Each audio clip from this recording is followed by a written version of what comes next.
Prazer, meu nome é Rodrigo Casarim, eu sou jornalista, dentre outras coisas eu edito Página 5, que é o blog de livros do UOL, e hoje eu estou aqui para ter o prazer de mediar esse papo entre a Maria Marighella e o Mário Magalhães. É um papo sobre o Carlos Marighella, como vocês bem sabem. Antes de apresentá-los, eu só quero já combinar com vocês que se alguém tiver perguntas para fazer, já pode começar a preparar. É só levantar a mão que o Samuel... Cadê o Samuel? O Samuel, ele vai levar um papelzinho, entregar para vocês, vocês escrevem e o Samuel traz para mim, tá bom? Deixa eu fazer a parte protocolar de apresentá-los. A Maria Marighella é atriz formada em interpretação teatral e gestora cultural com passagem por diversos órgãos de diferentes esferas governamentais, dentre eles a Funarte. Uma pessoa profundamente engajada com a arte, especialmente o teatro. Ela é neta do Carlos Marighella. Já o Mário é jornalista e vem colecionando prêmios ao longo da carreira, e já passou por veículos como o Globo, Estadão, Folha de São Paulo, UOL, The Intercept. No ano passado, ele lançou Sobre Lutas e Lágrimas, uma biografia de 2018. É também autor da biografia Marighella, o guerrilheiro que incendiou o mundo. É isso, mais ou menos. Menti em algum ponto, omiti alguma coisa importante.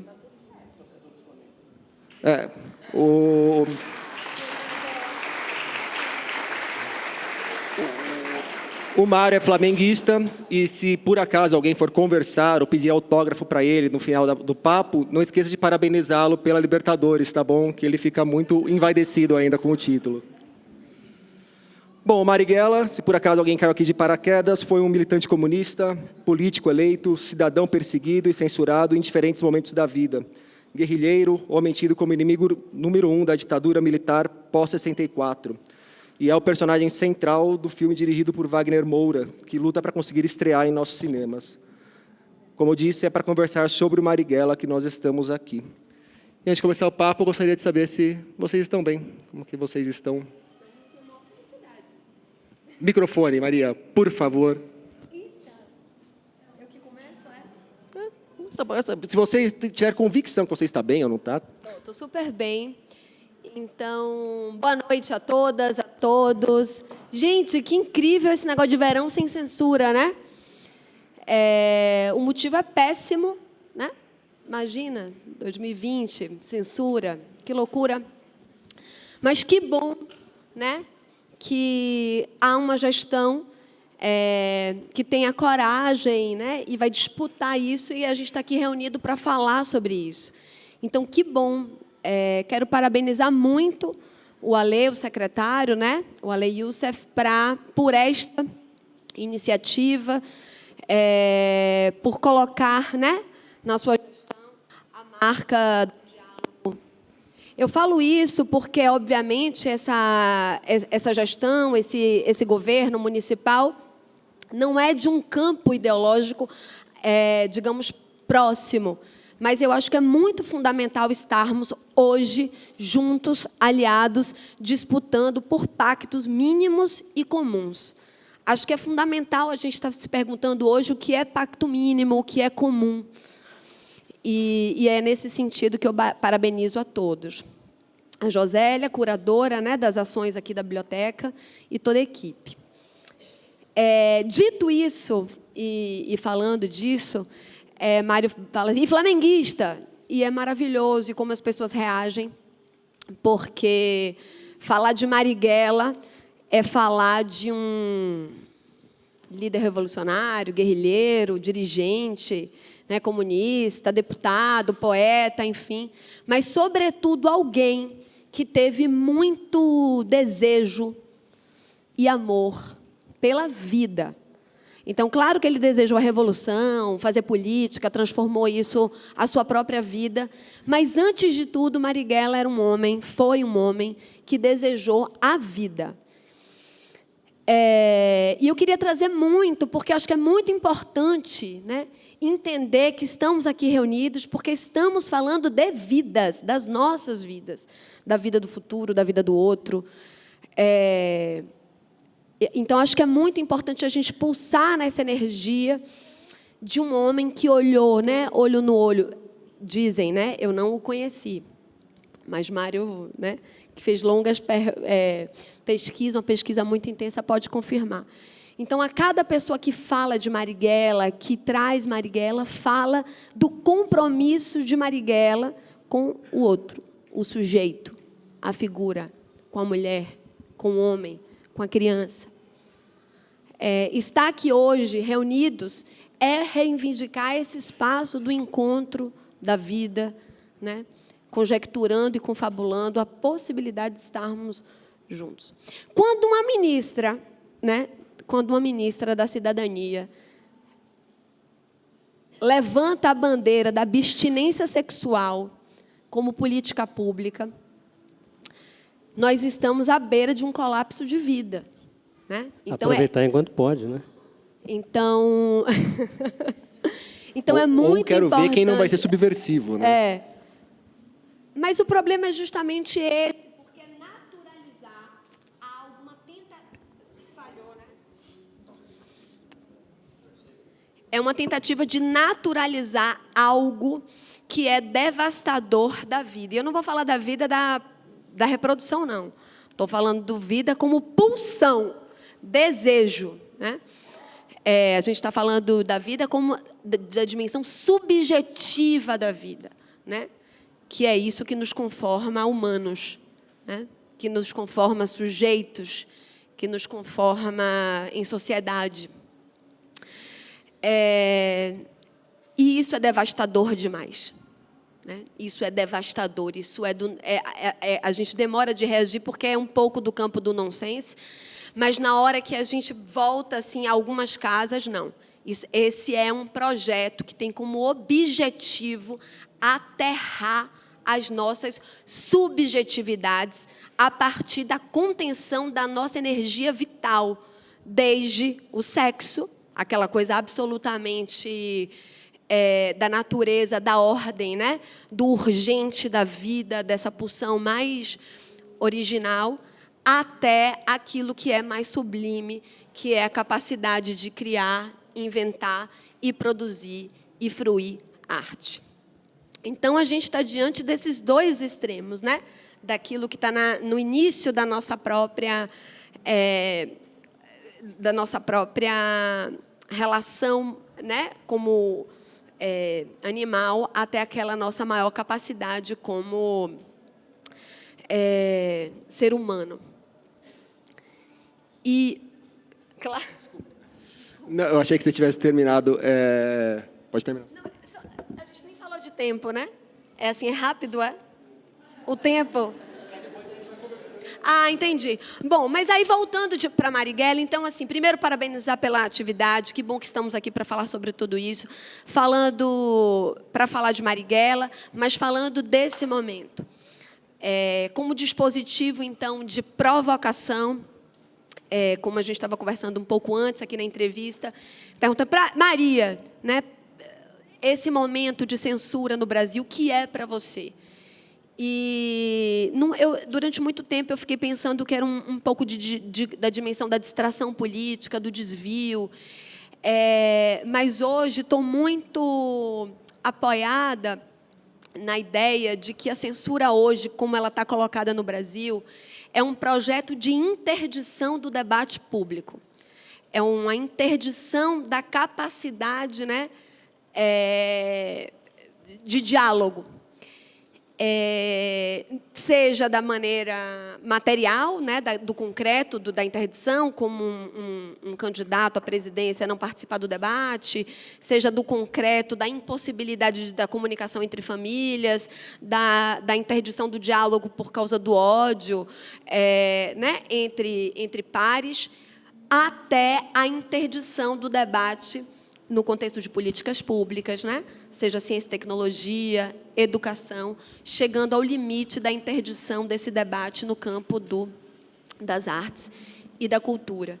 Então, como dispositivo, né, de provocação, eu acho que esse é o projeto.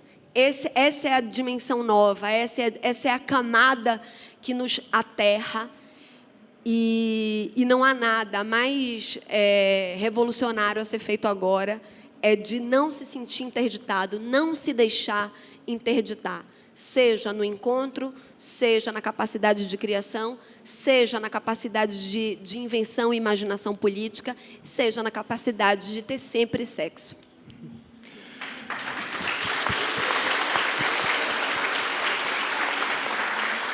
Mário, então eu vou passar para você... Opa, tá alto meu microfone agora. Vou passar para você agora, então, já pegando um gancho aqui da resposta da Maria. Como que você está e como você está estando no Brasil que em 2020 faz sentido ter um verão sem censura? Alô, alô. Boa noite, pessoal. É um prazer estar aqui com vocês. Politi está aqui, Wagner está aqui, Florência está aqui. Queria agradecer à Secretaria Municipal de Cultura por essa iniciativa altiva, perdão pela rima, que é o Festival Verão Sem Censura. Queria agradecer o convite da diretora da Biblioteca Mário de Andrade, a jornalista e escritora Josélia Aguiar. É um prazer estar aqui com a galera de responsa, velhos companheiros. E é um dia muito comovente para mim. Hoje, pela primeira vez, eu vi um filme, né, dirigido pelo Wagner Moura, né, que é baseado, inspirado no livro que eu escrevi. O Rodrigo, quer dizer, já vou responder a tua pergunta, grande São Paulino. Conversamos muito sobre o tempo que ele não viu, né, era criança, eu acho. Eu fui o setorista da Folha de São Paulo, no São Paulo do Tele Santana, né? Então, era só alegria, né? Hoje o cara chega a estar ali abatido, né? Os tempos mudaram, né? Foi ali que fomentou meu sofrimento de hoje. E a Maria, gente, a Maria é a mais marighellista de todos os Marighellas. Isso eu falo na frente de todos os Marighellas, não é só aqui, junto com ela. Sem a Maria, não haveria filme Marighella do Wagner Moura, que a história é a seguinte. A Maria é amiga do Wagner, colega de profissão e contemporânea de UFBA, de universidade, e sabia que o Wagner queria dirigir um filme, né, ator consagrado, queria dirigir um filme, e levou para ele, fala Serginho, e levou para ele a biografia que eu tinha acabado de publicar no fim de 2012, e deu no que deu. O filme é um filme emocionante, é um filme comovente, é um drama repleto de ação, tiro, porrada e bomba, e a gente... Quer dizer, em que os mocinhos são aqueles caras que estão combatendo a ditadura, né? É um belíssimo filme que o Wagner fez. É um filme de ficção, mas que eu fui reconhecendo ali. Quem leu a biografia Marighella, mesmo os personagens, na verdade, no filme de ficção você pega 3 personagens, junta num, você cria outro. Você entende? É um filme de ficção baseado em fatos reais, mas estão ali. Quer dizer, o Marighella, o Toledo, que o Politi conheceu, o Jonas, guerrilheiro Virgílio Gomes da Silva, primeiro desaparecido da história da ditadura, o Marquito, primeiro comandante militar da Ação Libertadora Nacional, organização criada pelo Marighella e pelo Toledo. Está ali a doutora Guiomar Silva Lopes, que era a guerrilheira Maria, que inclusive um personagem chega, uma das funções dela era raro isso na guerrilha, ela era piloto, ela dirigia carro, essa questão militar é elementar, na guerrilha urbana é a retirada, então tinha que dirigir muito, né? No livro eu a chamo de Penélope Charmosa da guerrilha, ela dirigia muito, mas estava na saída de uma ação, ela estava correndo demais, aí quem estava do lado dela falou, calma Maria, calma, vai vendo tudo isso no filme, né, muito, muito bacana, e com aquela mistura dos grandes perseguidores do Marighella, né, encarnados num personagem vivido brilhantemente pelo Bruno Gagliasso, né? Que show, que show. E a gente tem uma atriz, e aí os meus olhos se encheram de lágrimas, chamada Maria Marighella, que faz a mãe, ela faz a mãe do pai dela, ela interpreta a avó dela, Dona Elza. Muito legal, muito, muito bacana. Foi uma senhora tarde e que continua agora numa senhora noite. O lance da censura, Rodrigo, é o seguinte, todo regime, quer dizer, autoritário, liberticida, ele tenta impedir a livre manifestação de ideias e evidentemente, também a livre manifestação artística. O gigante crítico de arte chamado Mário Pedrosa dizia que a arte é um exercício experimental da liberdade. O inimigo da liberdade, ele começa tentando asfixiar a arte. Então, isso é típico. E a gente vai voltar, é lamentável, mas no Brasil de hoje a gente volta e vê vínculos com os valores do nazifascismo da década de 30. Né? E isso é uma coisa curiosa. Né? Por que o Marighella parece mexer tanto com as pessoas hoje? A minha impressão, eu demorei 9 anos fazendo o livro, quer dizer, e um biografado é para sempre, ele não acaba no momento em que você põe um ponto final no livro. Né? Minha impressão é de que o Marighella desperta mais amor e ódio hoje do que no tempo em que ele ganhou a projeção mundial, ou seja, a segunda metade da década de 60. E por quê? Tudo bem, tem a ver com as ideias que ele defendeu, né, as ações que ele empreendeu, mas tem a ver com o Brasil de hoje. Conversava com o Alexandre antes aqui. A gente tem um vice-presidente da República que disse em 2018, na biografia que eu escrevi em 2018, sobre Lutas e Lágrimas, está à venda na entrada, eu conto isso. O general Mourão, em 2018, então candidato a vice-presidente, ele diz que o 13º salário é uma jabuticaba, ou seja, uma aberração que só existiria no Brasil. Gente, o Marighella, deputado constituinte em 1946, membro da mesa da Constituinte, que chamava-se, então, Comissão de Polícia, né, Mesa Diretiva dos Trabalhos. Claro que eu não resisti, e o capítulo se chama Um Comunista na Comissão de Polícia. O Marighella lutou pela introdução do 13º salário. O 13º salário, gente, não caiu do céu, isso foi uma conquista dos trabalhadores. Em 62 é que virou lei. E não foi um presente do João Goulart, marido da biografada do Wagner, a dona Maria Tereza, que deu de presente isso. Isso é uma conquista histórica de luta dos trabalhadores no Brasil. O presidente da República defende a tortura como instrumento de combate a pensamentos divergentes. O Marighella passou em 36, quando tinha 24 anos, 1936. É uma loucura, a história vindo hoje, né? Passou 21 dias sendo torturado pela polícia do governo Getúlio Vargas, no Rio de Janeiro. Ou seja, a censura, ela é a alma dos regimes liberticidas. E a gente tem hoje um governo que isso, as pessoas, em Sobre Lutas e Lágrimas, eu tenho 2 capítulos, um se chama Projetinho de Hitler Tropical, o outro A Porrada do Neonazista, comparando os valores bolsonaristas com o nazifascismo. Muita gente dizia, isso é um exagero. O Roberto Alvim esclareceu, né? Se você pesa um ser humano em arrobas, gente, isso tem nome. Isso é racismo, isso é nazismo, é fascismo. O Mussolini também introduziu as suas leis, né?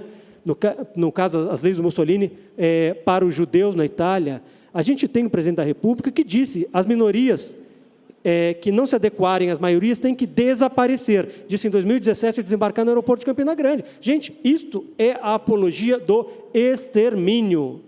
Vou acabar com todos os ativismos, mas apologia do extermínio. Esse é o Brasil de hoje. E aí a gente chega na coisa do prazer, né? Como o Marighella era... eu não julgo o Marighella. A biografia que eu escrevi tem vários, vamos no popular, tem vários podres do Marighella. Ninguém é perfeito, ninguém é. E se tiver santo, eu não leio biografia de santo. Aliás, vou ler, eu só vou ler a do Graciliano Rocha sobre a irmã Dulce, porque eu vi o trabalhão que deu para ele. Mas, santo é muito chato, gente perfeita. Mas o Marighella tinha umas coisas assim, que eram muito próprias dele. Ele viveu num tempo em que o militante político, militante revolucionário, existia uma certa caricatura daquela pessoa fechada, pesada, chata. O Marighella não era nada disso. Não é só porque ele era baiano. Ele era assim. Aliás, ele era corintiano aqui em São Paulo. No Rio era Flamengo. Coitado. No Rio, Flamengo. E o Wagner Moura, gente, na introdução do filme, isso não é spoiler, assim, aquela coisa, imagens de época, né? Em 64 teve o golpe e tal, no Brasil, introduziu uma ditadura de 21 anos, aí depois, Carlos Marighella, nascido na Bahia, ex-deputado, torcedor do Vitória. É verdade, mas, não tem esse peso histórico todo, né? Isso eu estou falando aqui, claro que se eu chegar em Salvador eu não vou falar isso, né? Mas o Marighella tinha essa coisa do prazer. Quer dizer, é um homem, como disse o Jorge Amado, amigo dele, companheiro de constituinte, que veio ao mundo para amar e ser amado. Marighella não veio só ao mundo para fazer a revolução, ele veio para amar e ser amado. Então, por exemplo, o Marighella censura, tem o golpe, o Marighella consegue lançar 4 livros clandestinamente. Na biografia, eu conto como é que ele conseguiu, onde ele imprimiu, com quem imprimiu, como distribuiu. Um livro marcante dele é um livro na virada, é de 66. Os lírios já não florescem nos nossos campos, alguma coisa assim.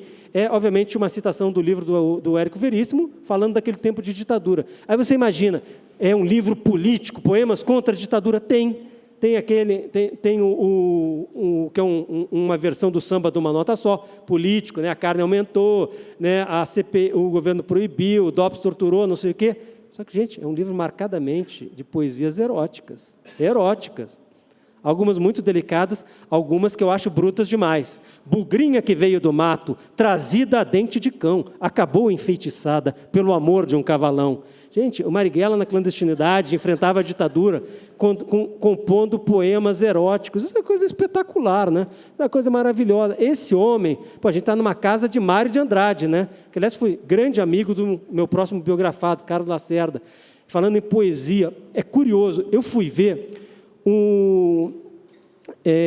poemas, assim, o Paul McCartney faz os versos mais profundos dele na faixa dos 20 anos. O Fernando Brant escreve os versos, já não sonho, hoje faço, com o meu braço, o meu viver. Ele tem 24, 25, 26 anos.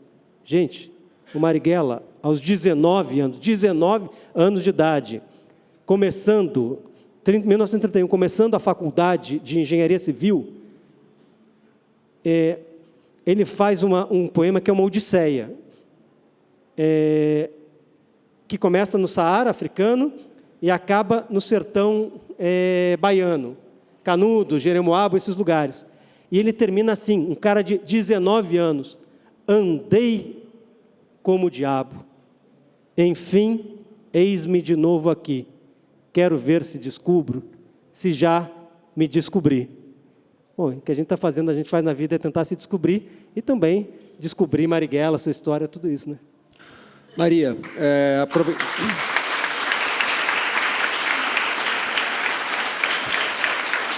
aproveitando então sobre o filme, uma pergunta dividida em 3 partes. Como foi participar do filme como atriz? Como você recebeu o filme quando você assistiu o filme pela primeira vez? E como que você vem lidando com esse processo de censura que está existindo contra o filme, todos esses percalços que estão colocando no caminho para que o filme não chegue ao cinema? A promessa agora que vai estrear em maio, pelo que eu já conversei com o Mário, eu acho que ele está mais otimista do que eu. É uma certeza que eu adoraria ter, assim. Mas como é que tem sido para você todo esse processo dividido em 3 partes? A produção do filme, assistir ao filme e não ver o filme chegando no seu país.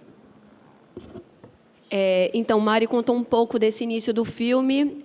Foi um encontro lá em Salvador, verão, e foi isso mesmo, assim, Wagner, por que você não faz esse filme? Assuma logo isso e tal. E a gente tinha e a gente acha que Marighella tem uma identidade baiana que é muito importante, assim, que fala muito sobre ele, essas características que Mário fala muito, que fogem um pouco, né, do que a gente espera de uma liderança comunista, né?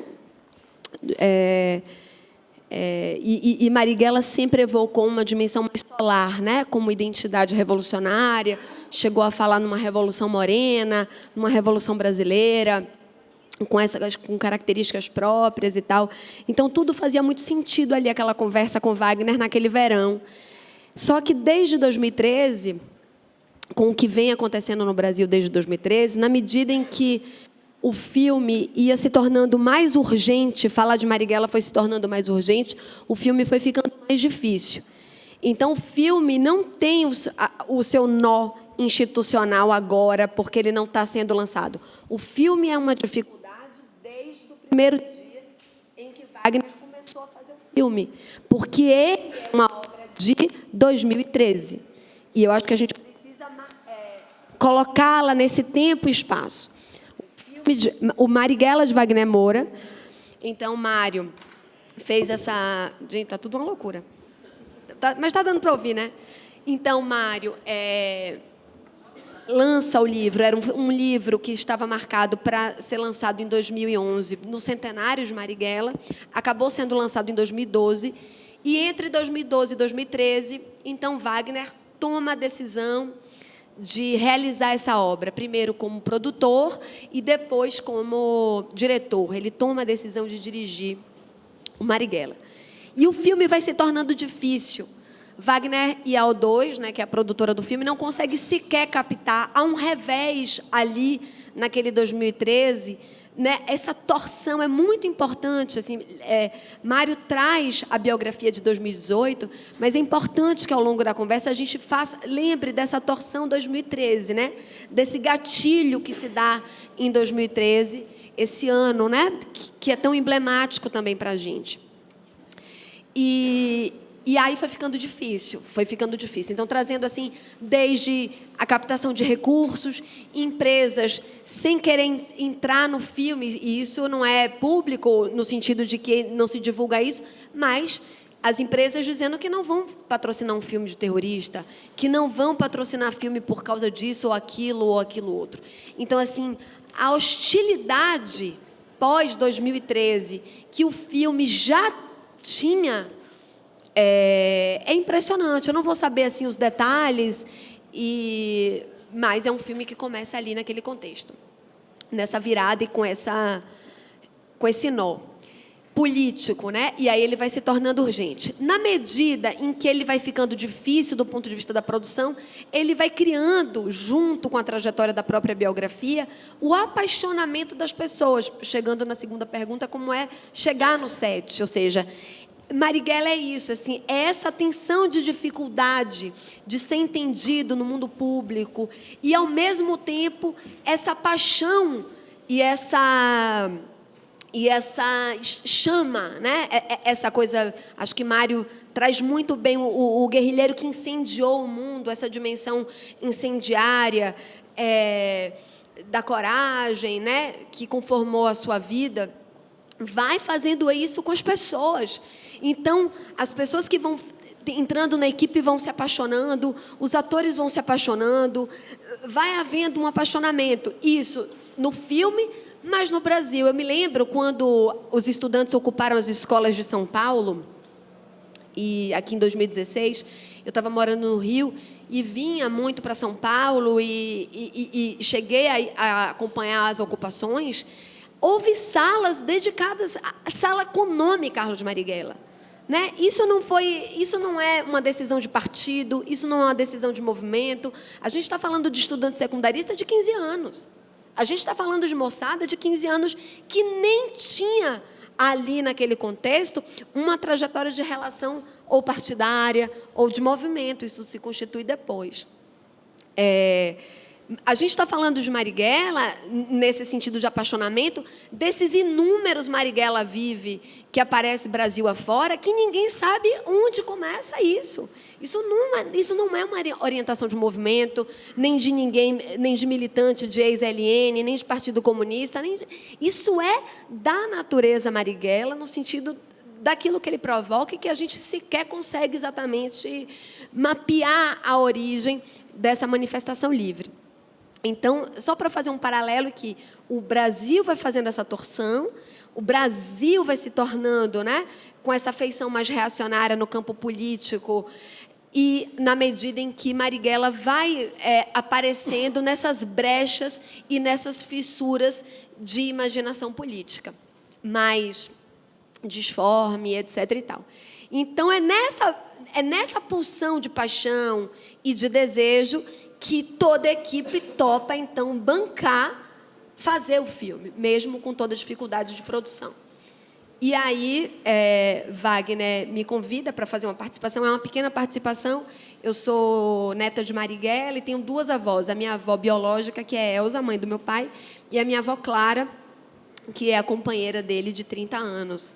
E eu faço uma participação como minha avó Elza, e é uma pequeníssima, a Mário está fazendo essa cena, mas é um cacho, assim, é uma coisa muito pequena. Mas o Mário falou que é o melhor cacho do filme. Mas assim, é muito afetiva, né? porque é estar no set, ou seja, é participar do set. É ver como os atores mergulharam, embarcaram no momento mais nervoso, né? Esse movimento prévio a Bolsonaro. E os atores dão seus nomes aos personagens.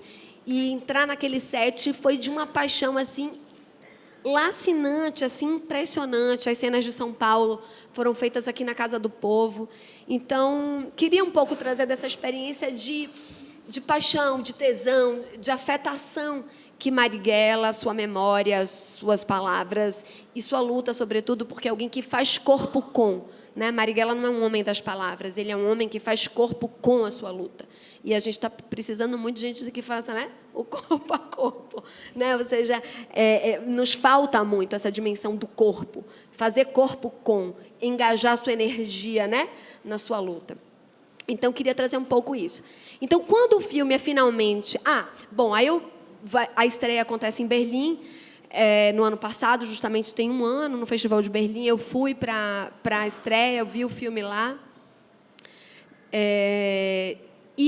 Então, o filme teve uma exibição para jornalistas na noite antes da estreia, e, na manhã, era uma sessão dos jornalistas com a equipe do filme. Ali, uma entrevista brilhante de Wagner, que eu acho que também não só se apresenta como diretor, eu acho que ele apresenta na cena brasileira como um artista admirável, né, com uma posição absolutamente brilhante. Eu acho que Wagner sai modificado como artista, por uma experiência como artista, mas ele sai modificado como um artista, sujeito histórico do seu tempo. Eu o admiro muito. E admiro muito as suas posições e o que ele foi capaz de contribuir no debate político brasileiro dos últimos anos. E, nesse cenário, ele faz a coletiva de imprensa com o seu Jorge, Bruno Galhaço, aquelas coisas assim, aquelas coisas que a gente não é, muito Globo, muito não sei o quê, muito Berlinale, muito tapete, não sei o quê. Então, né? Mas, quando termina a entrevista coletiva, esse é o nó, quando termina... Já tinham... Eu posso cometer alguma incorreção, porque eu sou um pouco do teatro, eu tenho alguns exageros, eu posso... Quando termina a coletiva, já tinham 800 mensagens de ódio na página aquele que sobe a entrevista, né? O festival apavorou e tira a entrevista coletiva do ar, uma entrevista longa, é uma coletiva de imprensa com a imprensa do mundo inteiro, é uma coisa assim de 2, 3 horas de entrevista falando com todo mundo. Eles tiram aquilo do ar e colocam e volta ao ar com a edição moderada. Imagina um vexame, um festival na Alemanha, prezando, né, pelo diálogo, liberdade, democracia, tirar uma entrevista do ar e colocar numa edição moderada, porque não é capaz disso... Né? Vai falar o quê daquelas... Porque não é crítica, é ódio. O que estava colocando... Terrorista, Wagner Moura não sei o quê, sei lá, esquerda... Eu não sei essas coisas que esse pessoal faz, eu não sei direito. Mas eram mensagens aterrorizantes no cenário internacional, porque não tem nada que possa justificar. O festival volta com edição moderada e ali já era um sinal de que teríamos problemas. Naquele momento, a distribuidora do filme já anunciava de que teria dificuldades de bancar, assim, de bancar não financeiramente, mas ter a coragem de... E a primeira luta a ser travada foi a luta com a própria distribuidora, que não peitou a distribuição imediata após e propôs uma estratégia de fazer primeiro circular pelos festivais internacionais antes de chegar ao Brasil. Isso animou um pouco, né, assim, criou esse ato, e na volta, enfim, quando finalmente o filme teve uma data que a distribuidora topou, que era o 20 de novembro, afirmando o compromisso de Wagner com essa identidade negra de Marighella, que também foi muito questionada por esses grupos, mas ele assumiu, bancou, veio, então, a interdição da Ancine, já justificando aspectos de produção, questões administrativas da gestão pública, que eu realmente não sei opinar, porque fiquei bastante afastada desse diálogo por absoluta por desejo, não porque estivéssemos afastados, né? com muita admiração, mas a gente sentia que eles queriam tratar aquilo de maneira de produção administrativa, seguir os ritos da administração pública, e assim o filme foi liberado. Então, eu acho que é um pouco esse o enredo. Mas o que é chocante é justamente essa volúpia, né, interditar Marighella 50 anos depois da sua morte. Mário estava falando um pouco, né, do governo Bolsonaro, do vice-presidente do Brasil, e eu me lembro muito, todo mundo deve ter assistido aqui o impeachment, né, o primeiro dia da admissibilidade do impeachment na Câmara dos Deputados, e eu assisti muito, como se fosse o filme Marighella, assim, assisti como fosse Democracia em Vertigem, né? Eu assisti. E eu me lembro que o deputado Glauber Rocha, dedicou o seu voto a Marighella e a Olga Benário, enfim, a lutadores e lutadoras brasileiras e brasileiros. E letra G, né? Glauber, letra G. Logo depois foi Jair Bolsonaro, que então dedica o seu voto ao torturador Ustra. Ora, é claro, assim, ninguém pode dizer que sim, mas me parece que é uma reação clara à manifestação de Glauber ao dedicar o seu voto com os lutadores e lutadoras do Brasil. Então, aquela mensagem de dedicar a Ustra, aquela mensagem de dedicar a esse momento do Brasil, foi um momento catártico para mim, que eu chorei muito copiosamente, porque ali, para mim, estava instalado aquele autorizo de falar em nome de um torturador, dedicar o seu voto na Câmara dos Deputados, ali era um sintoma e um sinal de que os nossos dias seriam muito difíceis, como é o que a gente está vivendo hoje. Acho que ali abre-se institucionalmente uma brecha sobre o qual a gente vai ter que se debruçar por muito tempo, porque esse é o nó do Brasil, ou seja, a gente está diante de um campo de tentativa de provocar na sociedade brasileira um campo de indistinção. Então, quando um deputado vai, né, ali no púlpito, na hora do seu voto, e abre esse precedente, nós institucionalizamos de maneira violenta e brutal, e regredimos em muito as lutas e as conquistas feitas. Então, o filme Marighella tem muito a ver com isso. A minha expectativa para o filme é enorme. É um filme difícil para mim, como o Mário fala. O livro de Mário é um livro difícil, o filme é um filme difícil. Eu fiz teste para o filme Marighella. Eu não fui neta, eu fui teste. E o dia do meu teste, o preparador de elenco fez assim, porque eu ia ser a mãe, né, do garoto Carlinhos. E a pergunta do filme era assim: você queria que o seu filho fosse um Marighella? E eu porque nenhuma mãe quer que o seu filho seja um Marighella. Nós estamos aqui, é claro que nós temos orgulho e muita emoção e felicidade de termos um Marighella, não na família, mas no Brasil. Mas nenhum de nós quer ter um Marighella por perto, nenhum de nós quer ser neto de Marighella, nenhum de nós tem o desejo.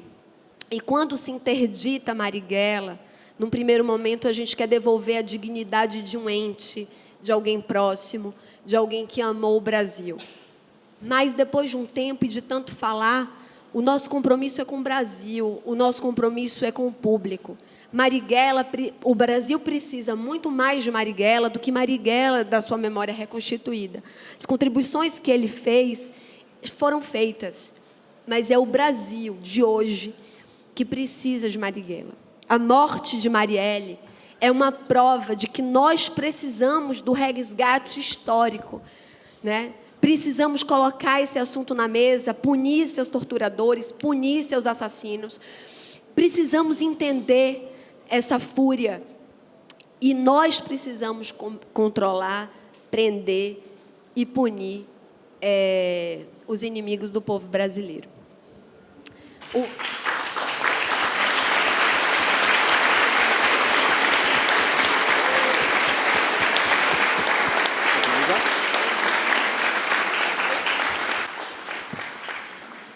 Mário, então, a partir desse ponto que a Maria falou sobre o filme que vem sendo perseguido, censurado, enfrentando diversas dificuldades para chegar ao público. Só que o Marighella, a gente ouve falar muito do Marighella pós-64, principalmente a partir do momento que ele entra para a guerrilha. Só que o Marighella não estava em casa e falou, não estou aqui fazendo nada, acho que vou virar guerrilheiro. Foi um longo processo que o levou para a guerrilha, né? E antes dele chegar na guerrilha, o Marighella, desde a década de 30, já vinha sofrendo diversos tipos de censura. Então, o Marighella já está há quase 100 anos sofrendo algum tipo de censura. Para você, como biógrafo, como foi reconstituir a vida desse cara que sofreu tantos episódios de censura? Quais foram as dificuldades que você teve, enquanto biógrafo, para alcançar verdades ou versões de fatos que estavam sob censura, de repente, ali na década de 30, 40? E como que você vê esse processo do Marighella pré-64 que vai descambar na guerrilha? Rodrigo, a Maria falava no deputado Glauber, né? Me lembrei do cineasta Glauber Rocha. Sabe que o Glauber era um grande entusiasta do Marighella, né? Tem cartas dele para o governo cubano dizendo revolução no Brasil é com Marighella e no jornalismo é com Jânio de Freitas, que até hoje está com a gente aos domingos na Folha, né? E o Glauber pediu para se integrar, né, organicamente à Ação Libertadora Nacional. O Marighella, que tinha juízo, disse, não, valeu aí, você continua fazendo meio de campo com a gente, a embaixada na Europa, onde o Glauber vivia, sobretudo na Itália ali, e não entrou para a LN. Rodrigo, é o seguinte, cara, a censura, quer dizer, ela marca a história do Brasil, a censura dos mais diversos tipos. Então, por exemplo, Marighella foi em Cannes a primeira vez no dia 22 de agosto de 1932, quando 500 estudantes pegam em armas contra a polícia do interventor, o governador nomeado pelo Getúlio Vargas, na Bahia, que era o Juracy Magalhães. É o homem da frase em 64, como embaixador nos Estados Unidos, o que é bom para os Estados Unidos é bom para o Brasil, mas é também o primeiro presidente da Petrobras. O sujeito que jamais falou em vamos vender a Petrobras. Para vocês verem como a degradação, quer dizer, é muito maior. Mas muito bem. Marighella vai em Cannes. Aliás, gente, não procede a informação de livros, artigos, trabalhos acadêmicos, memorialísticos, de que o Marighella foi preso em agosto de 32 porque fez um poema contra o Juracy Magalhães. Se no poema, que é uma adaptação que ele faz do Castro Alves, ele conta como foi a cadeia, foram 2 dias de Cannes, e como foi a prisão dele, como ele não era adivinho, prestidigitador, é óbvio que o poema não foi feito antes da prisão. O poema foi feito na prisão e custou ao Marighella, que tinha, então, 20 anos de idade, e estava no 2º ano da Faculdade de Engenharia, custou a ele a jura eterna do Juracy, dizendo que ia triturar os ossos do Marighella quando o encontrasse. Aliás, para quem quiser conhecer mais do pensamento do Marighella, a gente tem aqui a Florência Editora e o Vladimir Safatli, organizador de um volume de nome Chamamento ao Povo Brasileiro, com vários textos do Marighella, que acaba de sair pela editora Ubu. É recomendadíssimo para quem gosta de história, de conhecer história, para formar juízo a partir de fatos, né, e não de versões. Muito bem. Eu tinha que investigar essa prisão do Marighella. Pô, é marcante na vida dele. Eu fui aos jornais baianos. Gente, foram presos 500 estudantes e uns 10 professores.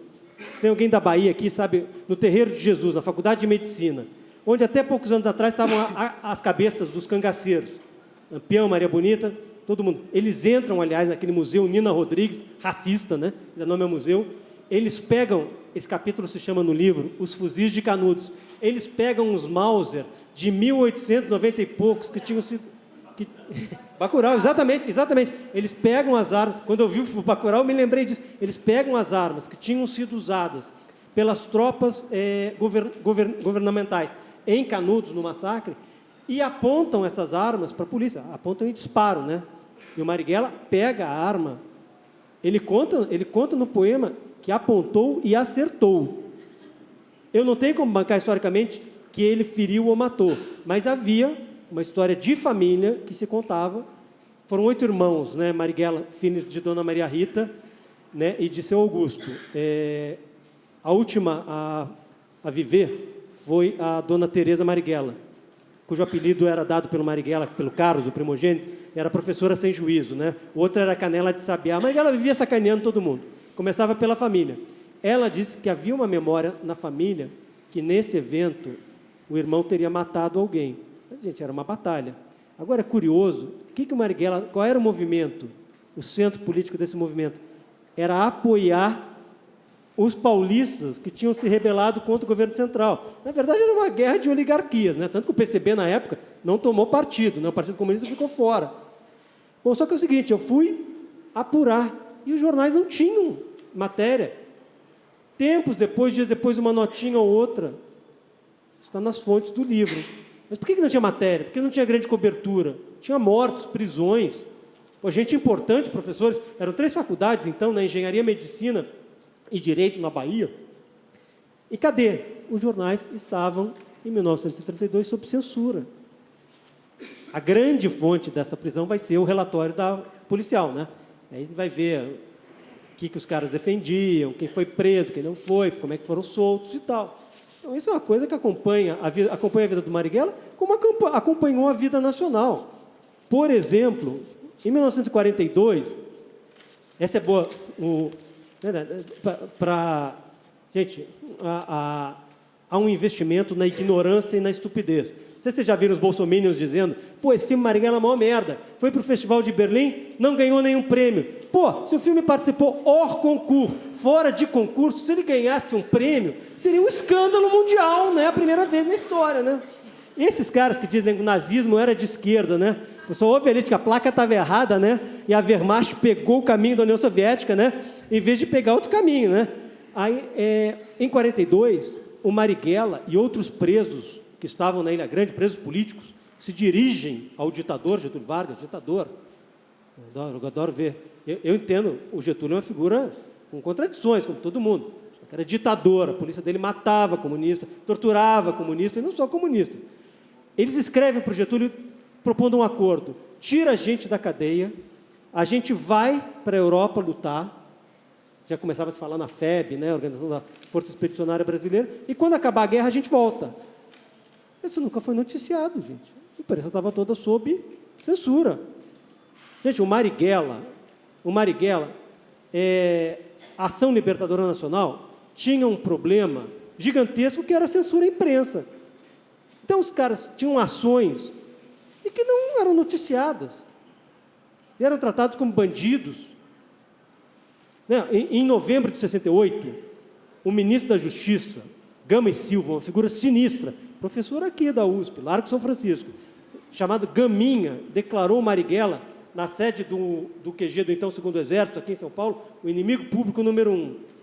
Eles eram tratados como bandidos. Do que eles defendiam? Isso não aparecia. Qual era um grande desafio da organização? Falar diretamente. Gente, não tinha post para botar na internet. Falar diretamente com o povo. E aí, uma garotada tem a ideia de tomar os transmissores da Rádio Nacional. Gente, a Rádio Nacional de São Paulo não é a Rádio Nacional pública, estatal. Era a rádio do Grupo Globo, em São Paulo. Ficava em Santa Cecília, onde até outro dia funcionava a CBN. De manhã era a maior audiência aqui. E os caras vão e tomam os transmissores para difundir um manifesto escrito pelo Marighella, na voz de um jovem militante da ANN, que tinha trabalhado em rádio no interior de São Paulo.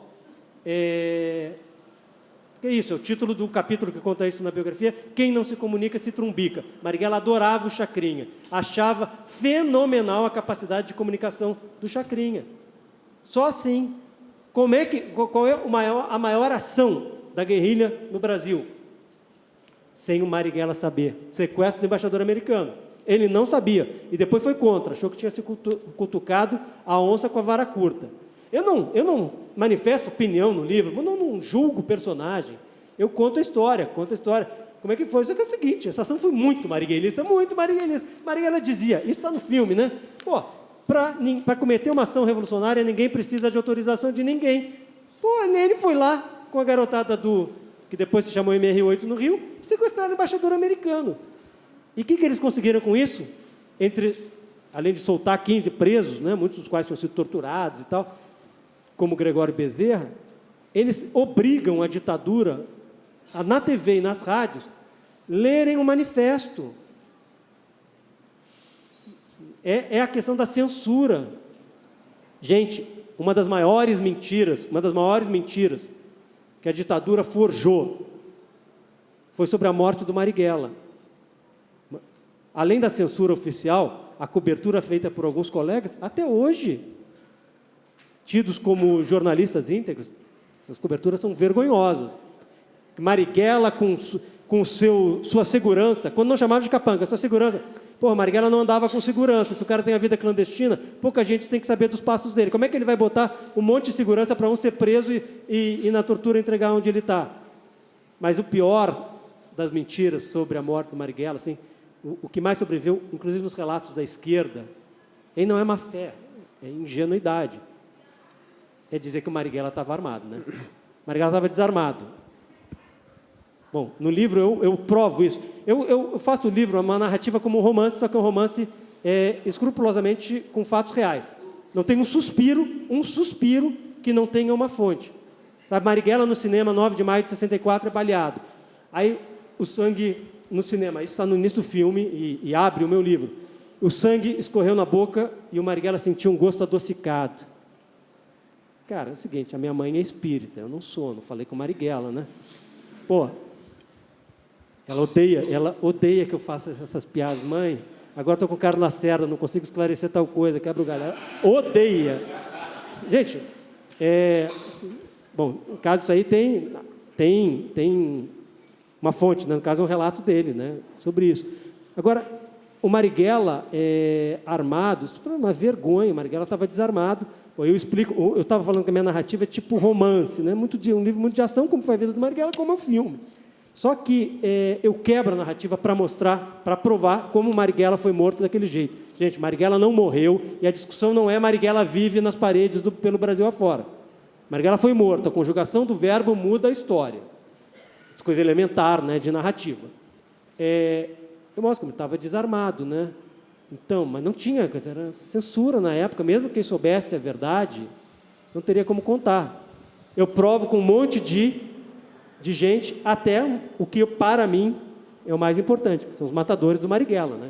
Eu entrevistei os matadores do Marighella, os vivos, né? Os principais. Eles falaram que Marighella estava desarmado. E não enobrece o currículo de ninguém, não lustra o currículo de ninguém, dizer que mataram um homem desarmado, né?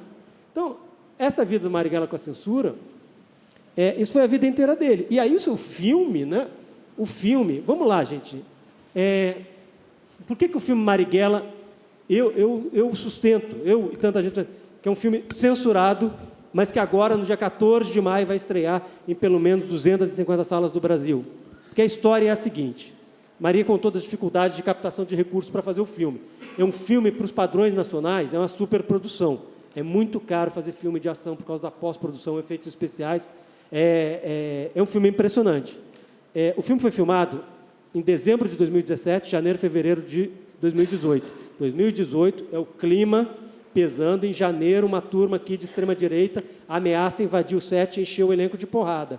Gente, a inspiração deles, Roda Viva, 1968, em São Paulo, eles invadiram, né, um espetáculo e encheram de porrada. Aliás, no Marighella eu conto que o subcomandante militar da ELN em São Paulo estava nessa peça e teve o juízo de não reagir, porque, seria uma loucura ele puxar uma arma e atirar e se alvejar também por caras do comando de caça aos comunistas. Então, a gente tem o filme dezembro de 2017, janeiro, fevereiro de 2018. Muito bem. Em fevereiro de 2019, com a presença da Maria, o filme estreia em Berlim. É aclamadíssimo. A imprensa mundial elogia muito o filme. Aí os bolsominions pegam uma matéria de um jornal alemão, né, detonando o filme. Esse jornal, gente, é de extrema-direita, ligado àquele partido de extrema-direita alemão. Muito bem. Fevereiro, na entrevista coletiva a qual a Maria se refere, as produtoras do filme, na voz da Andréa Barata Ribeiro, da O2, faz a seguinte denúncia. A produtora do filme, Paris Filmes, está com medo de lançar no Brasil porque acha que o momento político não é o mais favorável. Isso é fevereiro de 2018. Em junho de 2019, num festival de cinema em Sydney, o Wagner lamenta, pena que a nossa produtora esteja com medo do Bolsonaro para lançar o filme. 2 dias depois, da distribuidora, Paris Filmes, 2 dias depois é anunciada a estreia para 20 de novembro.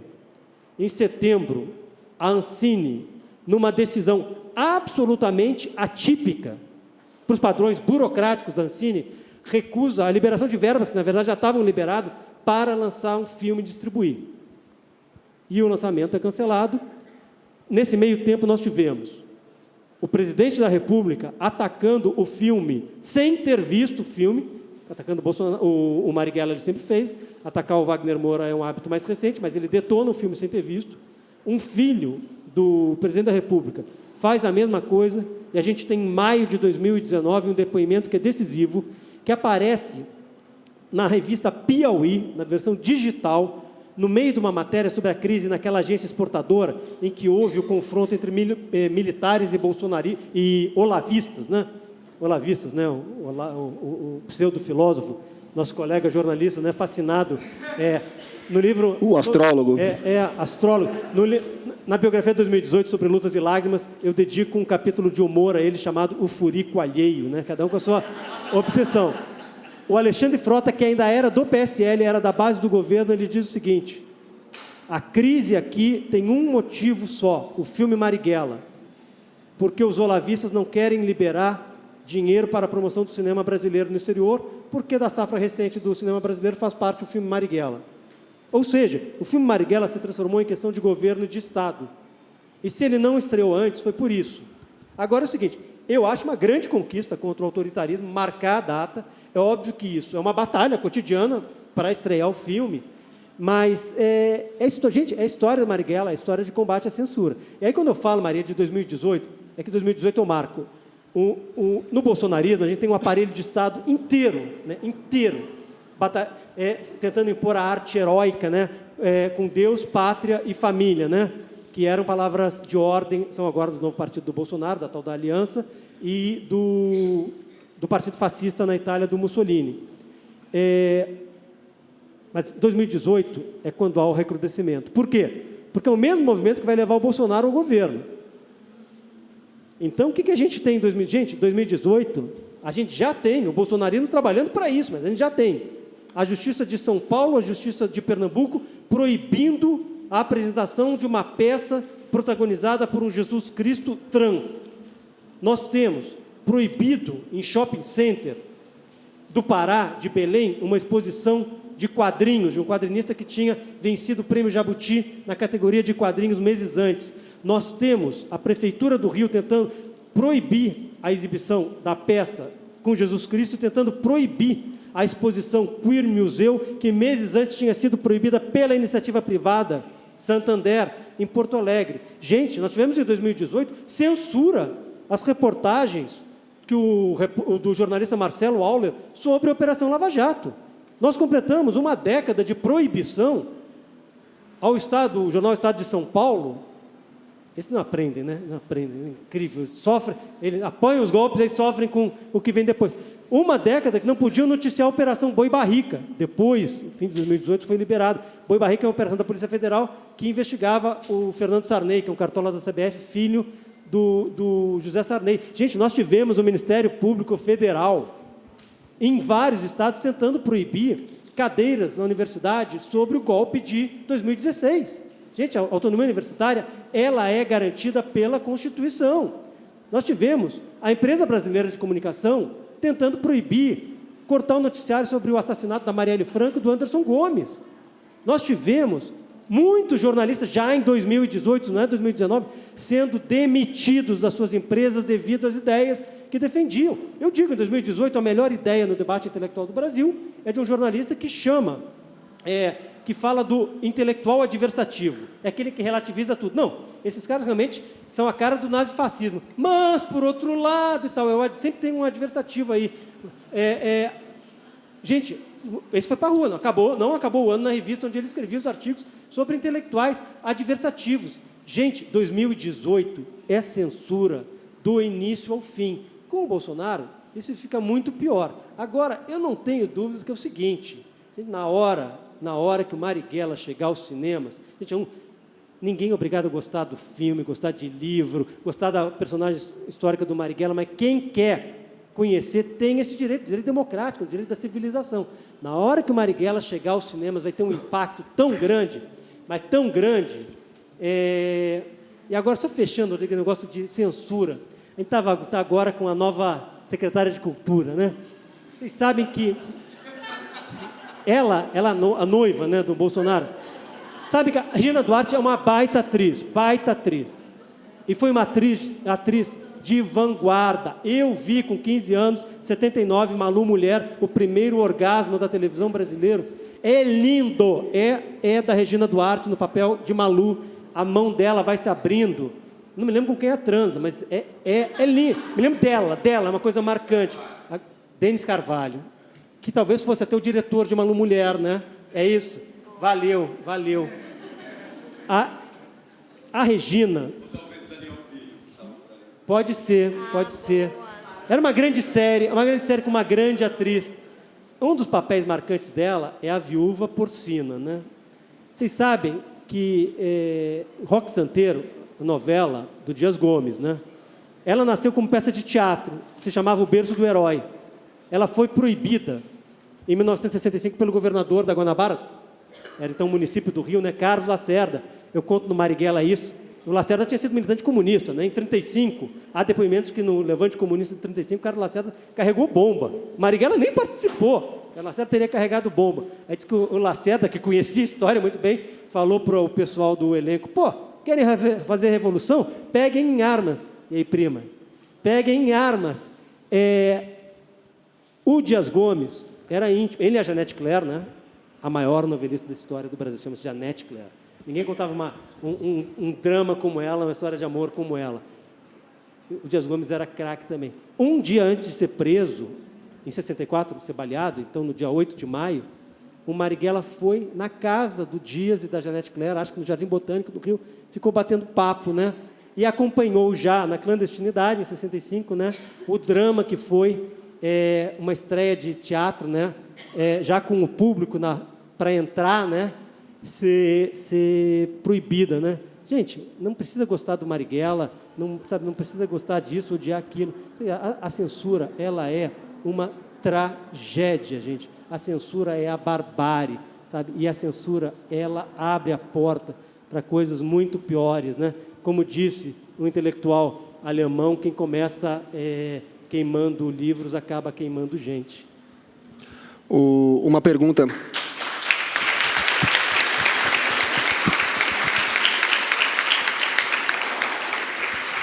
Vou começar a passar algumas da plateia e a primeira tem um tom diferente do que vem sendo abordado até aqui.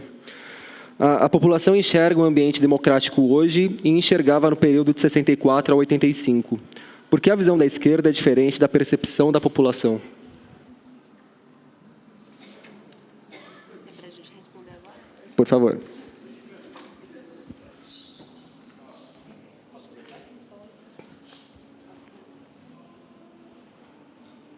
Uma das maiores mentiras contadas na história do Brasil é que o presidente constitucional, João Belchior Marques Goulart, era impopular em 1964.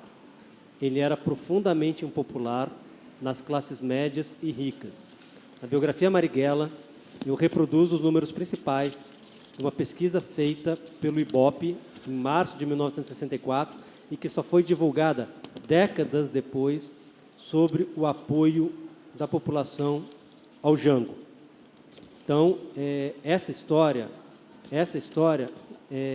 tem que ser contada. Se os governos militares eram tão populares assim, por que que eles resolveram extinguir as eleições diretas para a presidência da República? Por quê? É gozado. Na biografia de 2018, eu vou trabalhando também com muita pesquisa, né? Seguinte, eu trabalhei 18 anos no Grupo Folha, eu confio no Datafolha. Datafolha é um instituto sério. Instituto sério. Quando se erra, por exemplo, Datafolha tem histórico de problemas em Fortaleza. Gente, pesquisa pega movimento e Fortaleza é um drama. Então, vamos lá. O Datafolha. Datafolha é aquele instituto que, na noite de 27 de outubro de 2018, disse para a gente: amanhã, em votos válidos, o Bolsonaro vai fazer 55% e o Haddad 45%. Muito bem. O que dizia o Datafolha no fim de agosto, na última pesquisa que ele fez, incluindo o nome do então preso político Luiz Inácio Lula da Silva? Que o Lula preso crescia, aumentava muito a diferença dele sobre o Bolsonaro no segundo turno e ele chegava em votos válidos à casa dos 40% e ameaçava atropelar para ganhar no primeiro turno. Então é o seguinte, isso eu discuto no livro de 2018, é um livro mais de história, né? Também eu paro, essa é uma das poucas, digamos, entre aspas, tese do livro. Tem vários motivos para a vitória do Bolsonaro, de questões de desemprego, economia, segurança pública, antipetismo, cagados do PT. Só que é o seguinte, gente, se o Lula fosse candidato a presidente, o Bolsonaro perdia.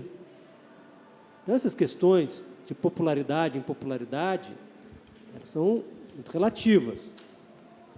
Então, é o seguinte, o Jango era um presidente popular, sobretudo no povão. E o Brasil, em 64, era um país de classe média muito pequena, né?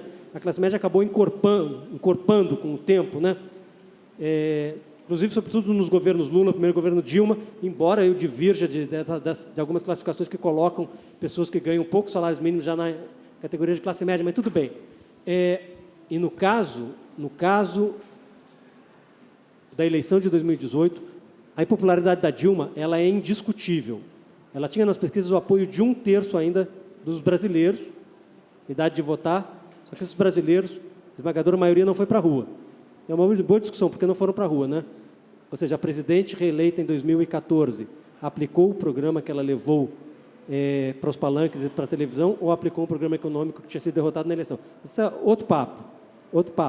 Então, o que eu digo é o seguinte, obviamente, a gente está num país conflagrado, é um país conflagrado, mas a ideia de que o Jango era impopular e os governos militares eram populares, não se sustenta. No Marighella, eu descobri uma pesquisa feita, acho pelo Gallup, que era um instituto americano, né, que operava também no Brasil, que ou o consulado ou a embaixada no Rio, ou o consulado aqui em São Paulo, mandam para a sede os números que não foram divulgados. O governo Costa e Silva era profundamente impopular. O Castelo era mais impopular ainda, porque o Castelo tinha um arroxo, né, da dupla Bulhões, ministros Bulhões, Roberto Campos. Roberto Campos, vô desse ministro, do presidente do Banco Central. O Castelo era muito popular. Esses números do Costa e Silva são absolutamente impopulares. E depois a gente vai ver que o Médici, o Brasil crescia mais de 10% ao ano, esplêndido, a gente vai ver que nos anos do Médici, década de 70, a desigualdade aumentou muito no Brasil, ou seja, essa riqueza não chegou para a maioria da população. E em relação a 2018, e o livro trata disso, o que houve foi uma operação política, judicial, midiática, para tirar da eleição o cara que ganharia com o pé nas costas. Se é bom ou ruim para o Brasil, gente, o Lula ganhar ou não, essa é outra discussão. Aliás, o Lula foi muito generoso comigo, elogiou muito sobre Lutas e Lágrimas, que ele leu em cana, né? Claro que eu não resisto à piada, né? O cara preso não tem muita coisa para fazer. E o Lula sempre foi leitor contumaz. Sempre foi. Lula sempre leu. Ele passava lendo o livro, ele leu esses livros que ele falou. E é curioso que eu tenho uma abordagem muito crítica em relação a muitos aspectos das ações dele e do partido dele. Ele gostou muito do livro. Acho que ele achou, pelo menos eu fui honesto. Ele ganharia com o pé nas costas. Então, é tudo mais complicado do que pode parecer. Quer complementar? Quero bem rápido, porque Mário faz ele tem essa capacidade linda. A gente está falando de censura. A gente está falando de censura, interdição.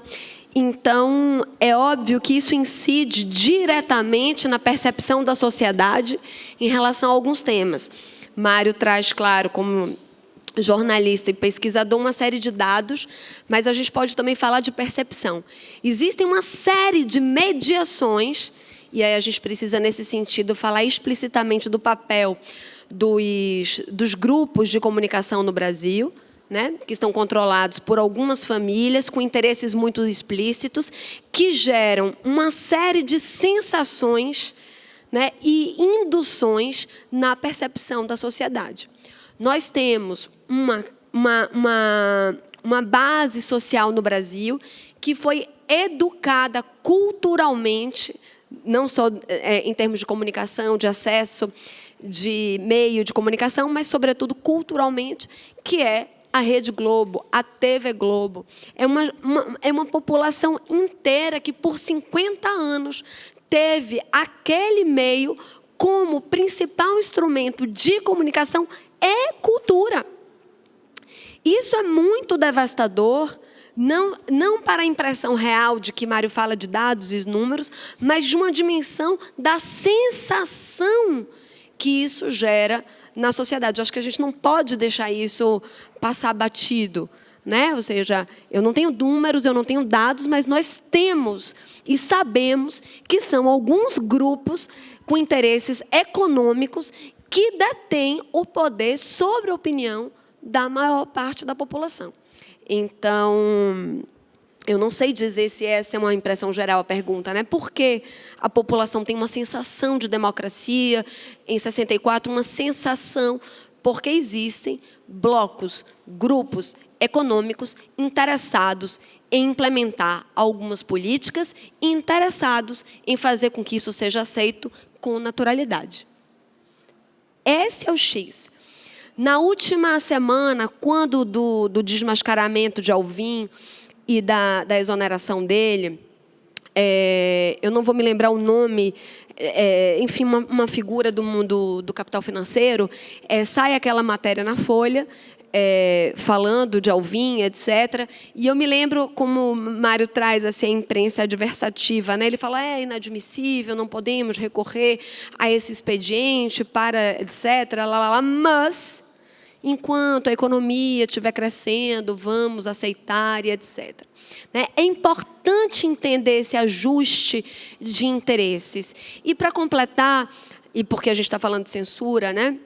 A cultura e as artes, completando de que esse modo de instituir a censura e o que eu chamo de interdição do debate, do pensamento, ele vai gerando não só esse bloqueio, a própria interdição, o nó, né, no pensamento brasileiro, a incapacidade de reagir, vai colapsando as nossas forças, vai tirando energia vital para o bom debate, mas ele também vai gerando uma instância de cultura, e é por isso que eu quero reconhecer de novo o interesse da Secretaria de Cultura em promover esse debate, é porque isso vai incidindo na cultura de outros estados, governos, empresas, vai se criando uma institucionalização de normalidade. Então, mesmo nós vemos, por exemplo, muitos governos hoje mais progressistas que não vão aplicar censura, mas vão aplicar uma série de políticas que se conformam e parecem com uma política bolsonarista. Porque, na verdade, você vai criando a normalização e a institucionalização de algumas práticas. E isso é extremamente perigoso, e é isso que deixa essa sensação de tranquilidade no ar, impedindo a própria reação. E, para completar, eu moro num bairro do centro de Salvador, chama Nazaré, num pedacinho chamado Jardim Baiano, em que tem pregação na minha rua todos os dias, das 8 da manhã às 9 da noite. É um carro de som que passa, né? E ele primeiro começa um negócio... E ele vai ficando mais alto no passar dos dias. E eu não sabia o que era aquilo. Teve uma vizinha que achou que era o alto de Natal, lá no Dique do Tororó. E eu falei, gente, quanto ensaio é esse? Eu sou do teatro, nunca ensaiei 24 horas, nada, nem alto de Natal, nem nada. E aí, um dia, quando eu fui para a feira, o carro de som estava em frente à feira e alto. E eu perguntei, o que é isso? Que música é essa? Que som é esse? Porque você não consegue ouvir. E ele falou assim, os 10 mandamentos. Para que você saiba de cor os 10 mandamentos. E esses 10 mandamentos têm a estética, a tonalidade muito parecida com o carro do ovo, que eu não sei se tem nos... Então, é muito importante relacionar que uma dimensão econômica tem relação com uma dimensão cultural. Quando você vê, as coisas elas estão muito parecidas e aplicadas de tal forma que no 5º dia nós já convivamos com aquilo como um novo normal. Então, é muito cuidado o estabelecimento, né, que a gente se conforme com esse novo normal.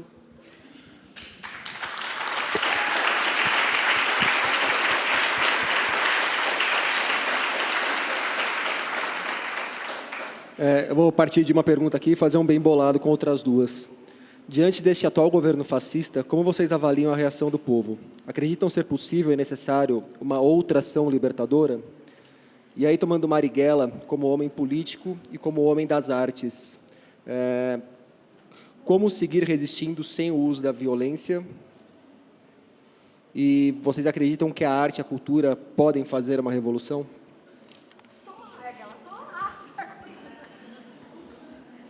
Pode começar, então. Só a arte. Bom, fiz assim uma... Eu quero falar a primeira coisa. Os netos de Marighella, todos artistas, todos. Aconteceu alguma coisa ali naquela família, um crush de, né, você nasce, pai preso, não sei o quê. Só a arte libertou, porque a gente não dava conta de fazer mais nada que não fosse. Mas fora a piada, a brincadeira para descontrair...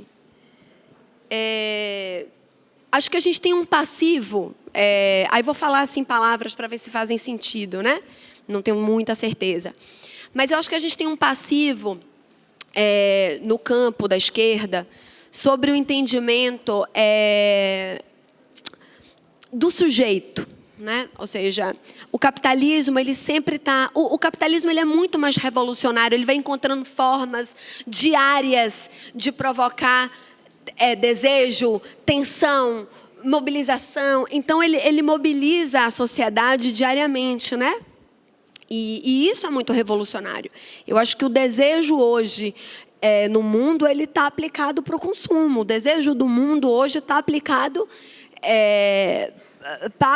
em diálogo com o capitalismo. E existem mecanismos, né, de transformar essa máquina de moer gente, naturalizar, né, essas práticas do consumo e etc. Mas o que acontece com a mudança do capitalismo produtivo para o capitalismo financeiro? Então, porque eu quero chegar em Bacurau, né?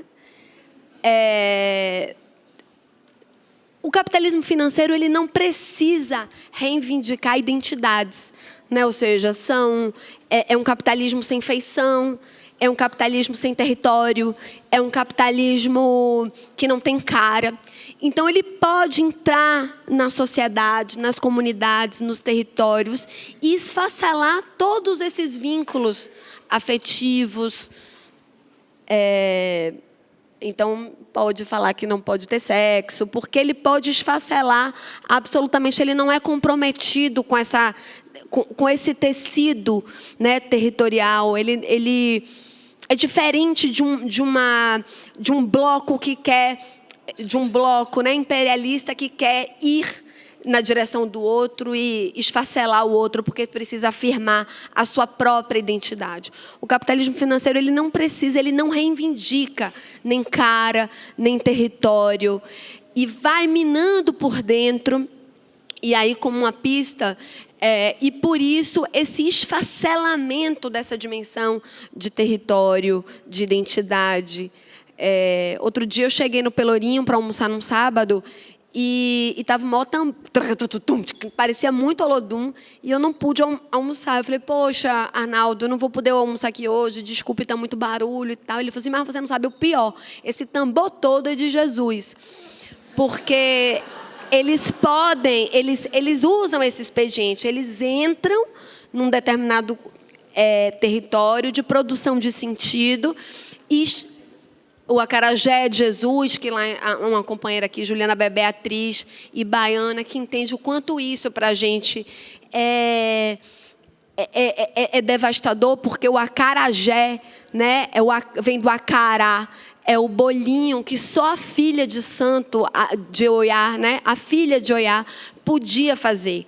Então, eu, por exemplo, como uma filha de Oiá, poderia fazer o bolinho. E tem o dia de fazer, tem uma oferenda, tem um ensinamento, tem um fundamento. Então, você pega aquilo com toda a sua fundação, todo o seu, e faz um sustento de uma outra cultura. E aí o que as baianas falam hoje, né? Olha, vá fazer seu bolinho de Jesus, mas não pegue o meu acarajé, né? E fale de bolinho de Jesus. Acarajé é acarajé, tem fundamento, tem história, tem tradição. Então, invente, pegue sua farinha, seu milho, sua tapioca, qualquer coisa, e faça o seu bolo, né? Então essa dimensão de que você entra e desarticula todo um tecido, ele faz com que o campo das artes e da cultura e essa dimensão do território precise o tempo inteiro estar atento a essa dimensão. E aí eu quero voltar ao que eu tinha trazido inicialmente, que eu acho que a esquerda tem um compromisso com entender o sujeito, né? Em que eu digo que o capitalismo ele é muito mais eficiente em dialogar com o indivíduo, né? Então, o tempo inteiro ele está dialogando com o indivíduo, não com o sujeito, mas com o indivíduo, com o consumidor. E você convoca aquela figura. E a gente não conseguiu inaugurar um processo em que a vida, na sua produção de sentido, naquilo em que nós queremos ser reconhecidos como únicos, reconhecidos como nas nossas dores, nas nossas identidades. Eu acho que esse processo ainda não foi, ele não foi levantado. Falando um pouco do Partido dos Trabalhadores, também, que são pensamentos que têm me ocorrido, ou seja, a gente viveu o Partido dos Trabalhadores, que hoje é o maior partido da América Latina, um partido importante na história do Brasil. Mas imaginem que a gente está falando de um Partido dos Trabalhadores, desse século XX, que tem o trabalho na sua bandeira, e hoje o sujeito século XXI já não é mais identificado com a sua dimensão de trabalho. O sujeito século XXI, ele é o sujeito feminista, ele é o sujeito mãe, ele é o sujeito gay, ele é o sujeito da terra, ele é o sujeito negro, ele é o sujeito trans. As nossas lutas, hoje, elas estão muito mais ligadas àquelas subjetividades, àquelas identidades que nós queremos, né, que o capitalismo me impede de me conectar com o outro, porque também quer dizer que eu sou sozinho, né, que fala da meritocracia. Eu acho que é um momento da gente reivindicar, né, a insurgência do sujeito, né, na ligação com o seu ethos coletivo. E, nesse sentido, eu acho que o debate da cultura na centralidade de um projeto de desenvolvimento, de futuro, comunitário, do comum, ele é urgente. Não só pelo papel que a arte sempre teve durante toda a sua história, e esse papel sempre estará lá. Então, a cultura vai acabar? Não, gente, a cultura nunca vai acabar. Imagina, gente, isso não existe. Mas a questão é a posição pública, né, que aquilo ocupa. E eu hoje tenho muita convicção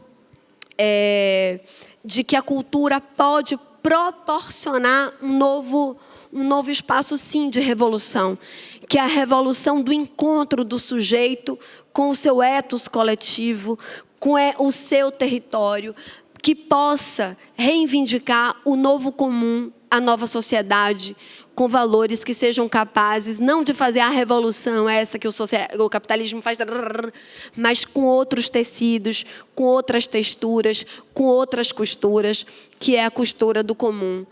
Porque o Brasil não aguenta mais e não vai aguentar mais viver com tamanhas fendas, feridas, desigualdade e injustiça. E eu acho que é esse tecido que nos costura, que é o tecido da cultura.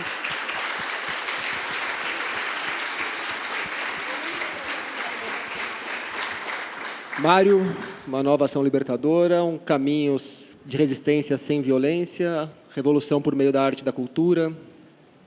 Pessoal, só para esclarecer, eu não sou cientista político, eu não sou cientista social, não sou historiador, não sou analista político, não sou comentarista político, não sou militante político, embora política todo mundo faça, mas eu sou um contador de histórias. E conhecendo a história, o que eu falo é um pitaco, por mais óbvio que seja. Se a esquerda brasileira demonizar os 30% dos eleitores que são evangélicos no Brasil, está aberto o caminho para ser derrotada de eleição em eleição. Isso é coisa elementar, isso é óbvio. Aliás, é curioso. 20, 25 anos atrás, 1 em cada 10 eleitores era evangélico. Em 2018, isso esmiuço em Sobre Lutas e Lágrimas, já eram 3 em cada 10. Isso não é bom nem ruim, não acho ruim, não acho bom. Gente, pessoas iluministas por muito tempo sonharam com a diminuição, com a redução da influência católica no comportamento, na moral, nas ideias no Brasil. O que me incomodou profundamente em 2018 foi que setores da esquerda e da direita fizeram um balanço do dia 29 de setembro do Ele Não, somando as manifestações, foram os maiores protestos eleitorais num só dia atos eleitorais de toda a história do Brasil, majoritariamente com mulheres nas ruas. E o balanço feito foi: essas feministas, essa gente, assustaram o povo conservador e tal, e por isso o Bolsonaro quase ganhou no primeiro turno. É falso. Eu pego Sobre Lutas e Lágrimas e esmiuço as datas. Os dirigentes evangélicos, estou falando de dirigente de televisão, empresário de igreja, já tinham mudado de lado. Assim como o empresariado do campo já era Bolsonaro desde antes, em meados do ano o capital financeiro muda de lado. Eu dou um exemplo, gente, a Igreja Universal do Reino de Deus. Eles controlam o PRB. O PRB era um partido da coligação do Geraldo Alckmin. Como eu digo, é um ano que exigia pimenta, não chuchu, né, para projetos políticos. Eles abandonam o Alckmin no primeiro turno.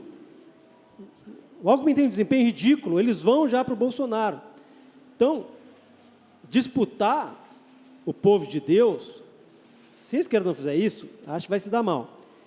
E a pergunta de uma nova ação libertadora, eu vou pedir desculpas e vou dizer o seguinte: acho que isso é uma deficiência nossa, e fui aprender isso nos 9 anos em que eu trabalhei na biografia do Marighella.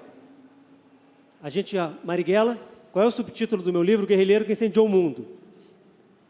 Sim, 40% do livro. Tem 3 partes do livro. A terceira parte é da luta armada, é quando ele ganha a projeção mundial. Gente, o Marighella foi para a luta armada. A primeira ação armada da qual ele participou foi em 1968. Ele foi assassinado em 4 de novembro de 69. O que ele fez no resto da vida? Assistiu o mundo? Eu não estou dizendo que não é importante. Claro que é decisiva a decisão que ele toma, o gesto que ele toma, de ir para a luta armada, de ir para a guerrilha. Sabe, saco cheio, de 34 anos no PCB, e o PCB não resistiu ao golpe em 64. Por isso, o Marighella, ele já estava com a paciência esgotada, mas quando vem 64 é a maior derrota da história brasileira, um vexame, que é sem luta, não teve nem as dezenas de milhares de pessoas que saíram em São Paulo para defender o mandato da Dilma. 64 é uma vergonha. O PCB ficou esperando que o Jango resistisse.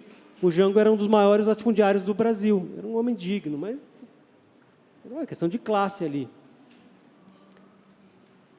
Então, Marighella foi muito mais do que o Marighella foi. Aliás, Marighella tem uma frase, assim, como fazer para resistir? Eu acho o seguinte: num governo de inspiração nazi-fascista, quem fica em cima do muro é cúmplice. Não tem negócio de isentão, é cúmplice.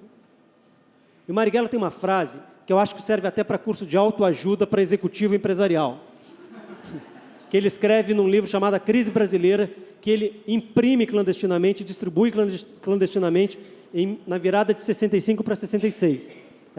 Já com a ditadura, portanto, a frase é: o conformismo é a morte. Isso vale para tudo, o conformismo é a morte.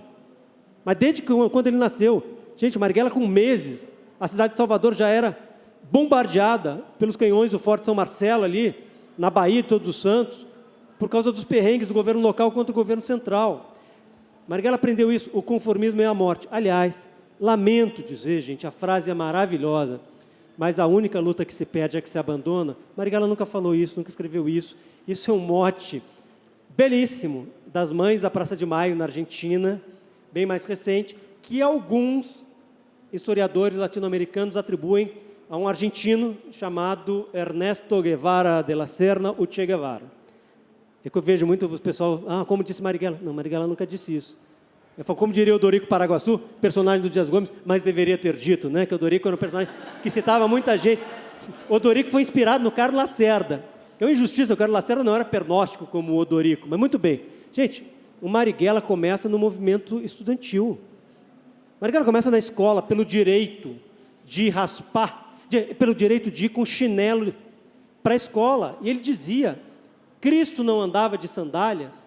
Gente, dos mitos, também tem alguns mitos a favor do Marighella, que Dona Maria Rita, bisavó da Maria, uma negra baiana, filha de negros escravizados, neta de africanos escravizados, era profundamente ligada à cultura afro-brasileira. Gente, Dona Maria Rita era uma carola. Ela não saberia viver sem os padres, que eram odiados, por sua vez, pelo seu Augusto, que também não era anarquista, era anticlerical como os anarquistas, mas seu Augusto era patrão. Não há registro na história de anarquista patrão. Ele era dono de uma oficina onde estagiou Osmar Macedo, que criou o trio elétrico de Armandinho, Dodô e Osmar. Muito bem. Marighella começa na escola, Marighella vai para o movimento estudantil. Gente, Marighella vai ensinar militante do Partido Comunista a fazer foguetão extremista. Isso é um apelido que a imprensa baiana deu. Como fazer um foguete que joga no alto e lá caíam os panfletos sobre as manifestações dos integralistas. Marighella vai organizar partido na clandestinidade. Marighella vai fazer jornal. Marighella vai organizar comício em 45. Marighella vira deputado, constituinte deputado. Marighella vai organizar a greve. Gente, a greve que marca a volta do movimento sindical com força ao Brasil é a greve de março de 53 de São Paulo, chamada Greve dos 300 mil. Quem dirigiu aquela greve? Sindicalistas, militantes do PCB. Quem era o dirigente que morava em São Paulo? Com a Dona Clara, vó da Maria, morava e dirigiu aquela greve? Carlos Marighella. Quem fazia o meio de campo entre o Marighella clandestino e os dirigentes sindicais? O comentarista que o Brasil viria a consagrar, João Saldanha, né? Por quem várias tecelãs se apaixonaram. Aliás, o Saldanha noivou com uma tecelã, Dona Maria, aqui, Maria Salas, e o Partido Comunista, que era muito, muito conservador nos costumes, falou, cara, tu é casado no Rio, como é que tu vai noivar em São Paulo? Marighella, depois Marighella, era uma coisa que não aconteceria hoje. O núcleo de mulheres do PCB, que tinha a Dona Clara como uma das militantes mais importantes, quem organiza aquilo, o coordenador? Na moita. A Liga Feminista, a Liga de Mulheres da Guanabara, era o Marighella. Gente, depois, mais à frente, que o Marighella vai para a luta armada. E essa coisa da religião é curioso. O que é a religião na vida do Marighella? Marighella batia de porta em porta, pedindo óbolo, uma contribuição para a missa pedida para Cosme e Damião. Porque aí a Dona Maria Rita chegava na igreja de São Francisco, ali perto, como eu escrevo no livro, né? Não sei quem conhece a igreja de São Francisco ali em Salvador, é puro ouro, né? São Francisco, os franciscanos são uma ordem mendicante, né? São Francisco era pobre, né? E que parecia brilhar mais dentro da igreja de tanto ouro, né? Do que o sol lá fora, né? No Terreiro de Jesus e no Pelourinho, e também ali na volta da catedral. Marighella foi criado no catolicismo. E ele sempre entendeu a importância, ele era ateu, sempre entendeu a importância de dialogar com as religiões. Gente, a ordem dos pregadores, são os dominicanos, teve 9 frades militando na NN. E, aliás, quem interpreta o principal frade, vagamente inspirado no Frei Fernando de Brito, que morreu meses atrás, uma grande pessoa, um grande homem, quem interpreta no filme é um pastor evangélico. Pastor Henrique, militante do PSOL de Niterói. E o Marighella, gente, uma das pessoas mais próximas dele, que organizava a base dele na clandestinidade, inclusive na luta armada, antes de vir para São Paulo, onde ele seria morto em 1, 2, 3 dias, ele estava na Ilha do Governador, escondido onde? No terreiro de Dona Antônia. Dona Antônia, tia-avó da Maria, irmã de Dona Elza. Dona Antônia era uma mãe de santo. Eu tive a sorte de ainda tê-la viva para entrevistar. Dona Antônia, ao morrer, ela só tinha mais o terreiro, que eu me lembro, em Salvador e Itaparica, mas ela teve terreiro na Ilha do Governador durante muito tempo, e o Marighella discutia isso. E aí, gente, só um toque, eu acho assustador essa coisa assim sombria da influência de certas igrejas neopentecostais. O buraco é mais embaixo. Gente, eu moro na Zona Sul do Rio, moro em Botafogo. Não torço pelo Botafogo, mas moro no bairro de Botafogo. O meu mundo é um. Aí quando a gente vai para o subúrbio no Rio, vai para a Zona Oeste, ou mesmo no centro ali, Santo Cristo, qual é o cartaz que tem nas janelas? Tomadas as janelas. Bíblia sim, Constituição não. Esse é tomado no Rio, gente. Tomado. O Bolsonaro fez 2/3 dos votos no Rio, onde ele levaria uma sova de 3-1 do Lula. O Estado foi assim, em grande massa, direto do Lula para o Bolsonaro, era vontade de dar um voto contra. Esse é o mundo. Gente, a Marighella viveu isso. Eram 15 os comunistas na Constituinte de 46. Para quem acha que não adianta lutar, que é tudo a mesma coisa, a mesma merda, muito bem. A Constituinte de 46 tinha centenas de deputados. Era uma assembleia unicameral, né, com deputados e senadores. Sabe quantas mulheres havia entre centenas de representantes? 0, nenhuma. Isto era o Brasil. O Brasil já foi pior do que isso.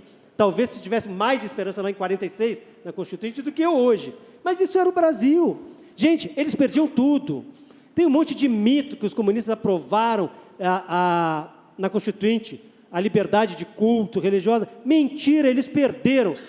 Quem botar culto, baixa Google, Constituição de 46.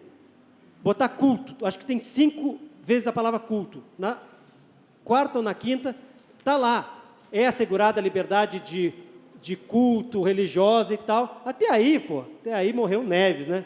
Aí veio vírgula. Salvo as atividades que prejudicarem a ordem pública. Os comunistas eram contra isso. Isso foi aprovado, esmagadoramente católica, a Assembleia Constituinte, porque era isso que dava a base legal para se reprimir, como se faz isso há séculos no Brasil, as religiões de matriz africana. Aliás, só fechando isso de religião, gente, quando fala assim, Marighella, numa nova ação libertadora, o Marighella foi muitos, a vida dele, ele foi se adaptando. O Marighella só foi para a luta armada depois de um golpe dado com canhões na rua. Marighella, ele era deputado em 46, e os comunistas defenderam, eles queriam o divórcio, não havia divórcio no Brasil, só desquite, quem é mais velho sabe a barra que era uma mulher ser desquitada, né? E eles queriam que o divórcio fosse discutido na lei, fosse tratado como lei ordinária para escapar da derrota certa.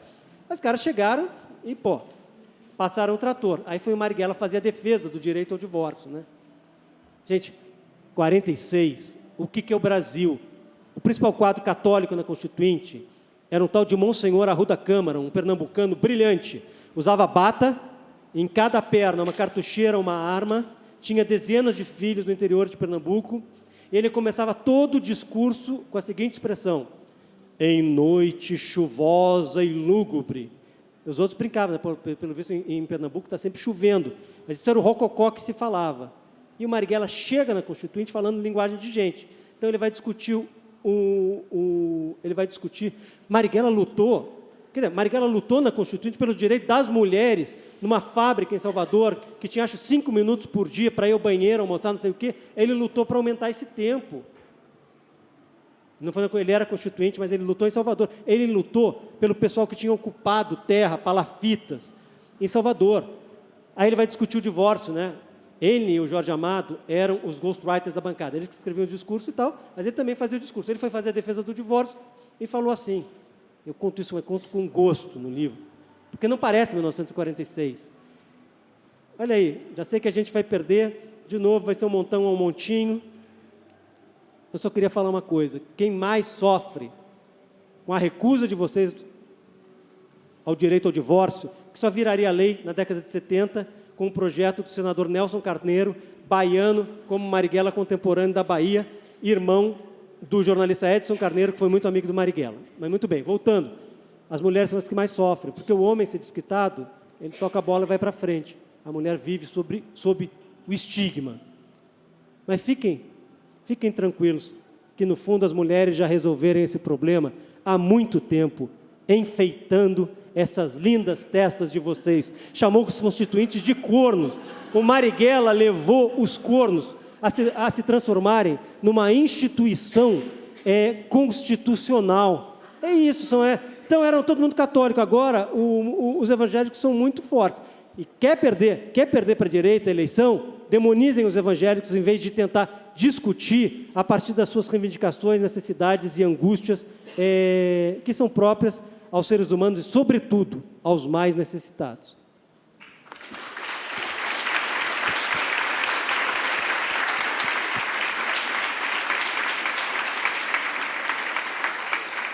Pessoal, muito obrigado pela presença de todos.